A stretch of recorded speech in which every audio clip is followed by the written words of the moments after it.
Биыл Қазыбек би бабамыздың 350 жылдық мерейтойы Қарағанды облысында өтеді. Ауқымды шаралардың бірі Егіндібұлақ ауылынан бастау алады.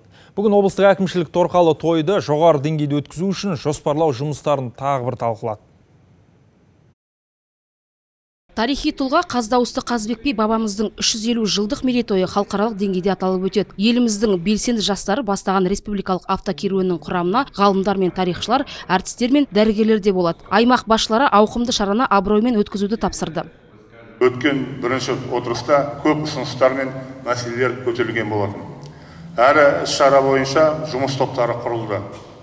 Бүгін айтылған тапсырмалардың іске асыру туралы іс-шараларға дайындық барысы туралы талқылап, шешілмей жатқан мәселелерді болса шешу жолдарын қарастырып, әдейі жиналып отырмыз.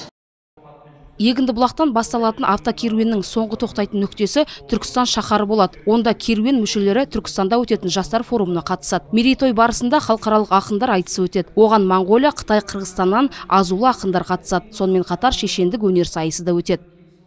Бұл шара бөлек деуге айтуға болады, өте қажет. Оның үстіне дәл осы биыл елбасының рухани жаңғыру деген мақаласы шыққанда, дәл осындай бір тұлғаларға арналған, біздің тарихымызға, болашағымызға арналған үлкен шаралардың бірі деп есептеуге болады.